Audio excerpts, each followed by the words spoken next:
बिस्मिल्लाहिर्रहमानिर्रहीम। अस्सलाम वालेकुम। मैं हूं मोहम्मद फहीम और आप देख रहे हैं यूट्यूब चैनल मैथनलॉजी।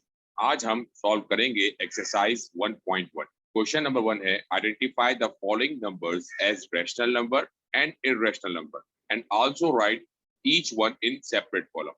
हमें ये आइडेंटिफाई करना है कि जो नंबर्स हमें दिए हुए हैं इनमें हमें ये आइडेंटिफाई करना है कि ये रैशनल नंबर्स हैं या फिर इररेशनल नंबर्स हैं। अब रैशनल नंबर्स दो तरह के होते हैं, एक होते हैं टर्मिनेटिंग डेसिमल फ्रैक्शंस और एक होते हैं non terminating recurring decimal fractions. अब ये कैसे पता चलेगा कौन टर्मिनेटिंग है, कौन नॉन टर्मिनेटिंग है और रिकरिंग है? तो हम क्या करेंगे, पहले 1/5 को डेसिमल में कन्वर्ट करेंगे। तो 1/5 को जब आप कैलकुलेटर में डेसिमल में कन्वर्ट करेंगे तो हमारे पास जो आंसर आएगा वो आएगा 0.20। अब 0.20 आंसर आ गया, मतलब ये है कि इसके जो डेसिमल प्लेसेस जो हैं वो टर्मिनेट हो चुके हैं, कंटिन्यू नहीं हो रहे।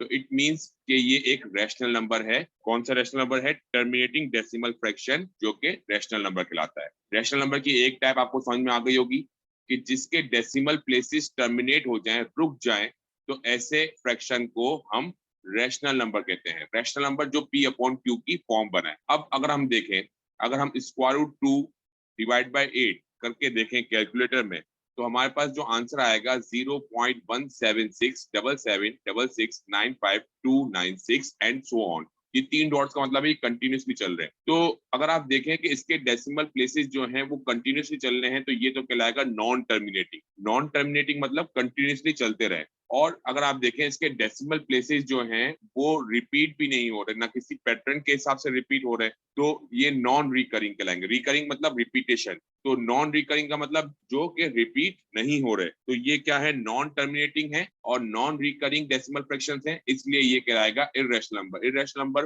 वो होते हैं जिसके डेसिमल प्लेसेस नॉन टर्मिनेटिंग हो, मतलब कभी खत्म ना हो, चलते रहे कंटिन्यूसली जब हम इनको डेसिमल में कन्वर्ट करें, और नॉन रिकरिंग हो मतलब वो रिपीट, डेसिमल प्लेसेस जो हैं वो रिपीट ना करें, या ऐसे नंबर को हम इररेशनल नंबर कहते हैं। अगर आप तीसरी सवाल को देखें, 5/√6, अगर हम इसको डेसिमल प्लेस में कन्वर्ट करें तो इसके डेसिमल प्लेसेस भी जो है अनलिमिटेड है, अनकाउंटेबल है, मतलब कंटिन्यूसली चले जा रहे हैं। देखें 2.04 124 145 2319 एंड सो ऑन। 3 डॉट का मतलब है कंटिन्यूसली चल रहे हैं, तो ये नॉन टर्मिनेटिंग हो गए।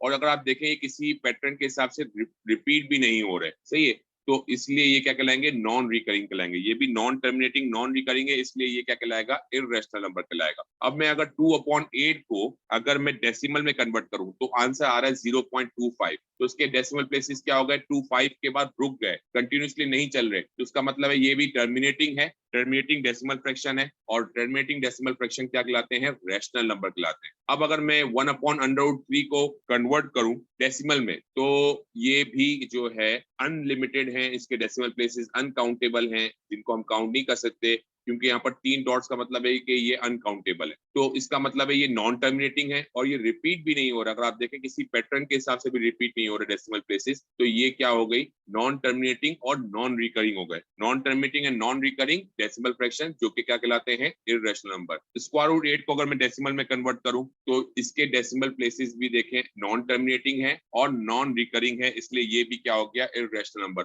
अगर आप देखें ये ई जो है यूलर का सिंबल है, और यूलर का सिंबल जो है एक कांस्टेंट वैल्यू है, जिसकी वैल्यू क्या है? 2.7182818284459। अगर आप देखें इसके भी जो डेसिमल प्लेसेस जो होते हैं वो भी अनकाउंटेबल होते हैं और जो है नॉन रिकरिंग होते हैं, मतलब रिपीट नहीं होते, तो इसलिए ये भी जो है non terminating, non recurring decimal fractions हैं, ये इररेशनल नंबर कहलाते हैं। पाई भी एक इररेशनल नंबर है क्योंकि इसके डेसिमल प्लेसेस भी अनकाउंटेबल होते हैं और जो है नॉन रिकरिंग होते हैं, मतलब रिपीट नहीं होते, तो इसलिए ये भी जो है non terminating, non recurring decimal fraction है। स्क्वायर रूट 5, जितने भी रेडिकल जो परफेक्ट स्क्वायर रूट नहीं है, जो भी परफेक्ट स्क्वायर रूट नहीं होते, वो सारे इररेशनल नंबर होते हैं। जैसे कि स्क्वायर रूट 5, अगर आप स्क्वायर रूट 5 को अगर आप डेसिमल फ्रैक्शन में कन्वर्ट करते हैं तो इसके डेसिमल प्लेसेस आप देखें अनकाउंटेबल हैं और नॉन रिकरिंग है, तो ये भी क्या है? Non terminating, non recurring decimal fraction. अगर आप नेक्स्ट क्वेश्चन की तरफ देखें 22/3, ये आपको ये नया होगा। अगर आप देखें इसके डेसिमल प्लेसेस भी अनकाउंटेबल हैं, मतलब नॉन टर्मिनेटिंग है।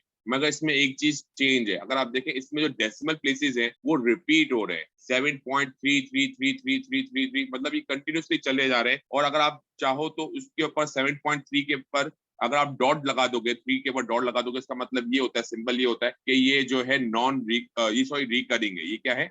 रिकरिंग है। तो ये हमारा रैशनल नंबर है। ये आपने देखना है, नॉन टर्मिनेटिंग रिकरिंग लिखा है यहाँ पर। जो नॉन टर्मिनेटिंग हो और रिकरिंग हो मतलब रिपीट हो रहे हो और ना खत्म होने वाले हों, और रिकरिंग मतलब रिपीट हो रहे हों, ऐसे नंबर को हम रैशनल नंबर कहते हैं। रैशनल नंबर की दो टाइप है, एक है टर्मिनेटिंग डेसिमल फ्रैक्शन, ये भी रैशनल नंबर है जो कि टर्मिनेट हो जाए। अगर आपने देखें दो टाइप पढ़ी है यहाँ पर, ये देखें, ये टर्मिनेटिंग डेसिमल फ्रैक्शन है और ये भी टर्मिनेटिंग डेसिमल फ्रैक्शन है। मगर ये जो था ये नॉन टर्मिनेटिंग था और नॉन रिकरिंग था, जिसके डेसिमल प्लेसेस रिपीट हो रहे हो, खत्म भी ना हो रहे हो और रिपीट हो रहे हो, तो ऐसे फ्रैक्शन को, ऐसे नंबर्स को हम रैशनल नंबर कहते हैं। अब 1/π, जब पाई जबकि इररेशनल नंबर है तो 1/π भी क्या होगा? इररेशनल नंबर होगा। इसके भी डेसिमल प्लेसेस अनकाउंटेबल हैं और नॉन रिकरिंग है, that's why it is irrational number. अब 11/12 को देखें, 11/12 के जो डेसिमल प्लेसेस हैं वो भी अनकाउंटेबल है, 3 डॉट्स का मतलब है जो है इनफाइनाइट इसके डेसिमल प्लेसेस हैं। और इसके डेसिमल प्लेसेस जो है अगर आप देखें 916666 रिपीट हो रहा है, तो 6 जो है रिपीट हो रहा है, इट्स दैट्स व्हाई ये जो है एक रैशनल नंबर है, नॉन टर्मिनेटिंग